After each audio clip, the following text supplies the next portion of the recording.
ಸ್ವಾರ್ಥಕ್ಕೋಸ್ಕರ ಓಡ್ತಿರೋ ಪ್ರಪಂಚ ಯಾರಿಗೋಸ್ಕರನೂ ನಿಲ್ಲಲ್ಲ.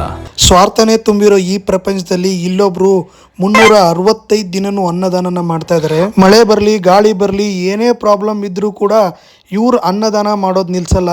ವರ್ಷದ 365 ದಿನನೂ ಅನ್ನದಾನ ಮಾಡ್ತಾರೆ ಅಂದರೆ ಗ್ರೇಟ್ ಕಣ್ರಿ. ಸತತ 4 ವರ್ಷದಿಂದ ಅನ್ನ ಸಾಂಬಾರ್, ರೈಸ್ ಬಾತ್, ಟೊಮೆಟೊ ಬಾತ್, ಅದೇ ರೀತಿ ಬೇರೆ ಬೇರೆ ಐಟಮ್ಗಳನ್ನ ಕೊಡ್ತಾ ಇದ್ದಾರೆ. ಮಧ್ಯಾಹ್ನ 1 ಗಂಟೆ ಆದರೆ ಸಾಲುಗಟ್ಟಿ ನಿಲ್ಲುವ ಜನ ಒಬ್ಬೊಬ್ಬರಾಗೆ ಬಂದು ಅನ್ನನ ಸ್ವೀಕರಿಸಿ ದೇವರು ನಿಮ್ಮನ್ನ ಚೆನ್ನಾಗಿಟ್ಟಿರ್ಲಿ ಅಂತೇಳಿ ಹೋಗ್ತಾರೆ. ಇದು ಎಲ್ಲಪ್ಪ ಅಂದರೆ ಪ್ರತಿಯೊಬ್ಬರು ದುಡ್ಡು ದುಡ್ಡು ದುಡ್ಡು ಅನ್ನೋ ಟೈಮಲ್ಲಿ ಇಂಥವರೊಬ್ಬರು ಇರೋದು ಗಾಂಧಿನಗರದಲ್ಲಿ ಜಿಯಾನ್ ಹೋಟೆಲ್ ಅಂತ ಇದೆ.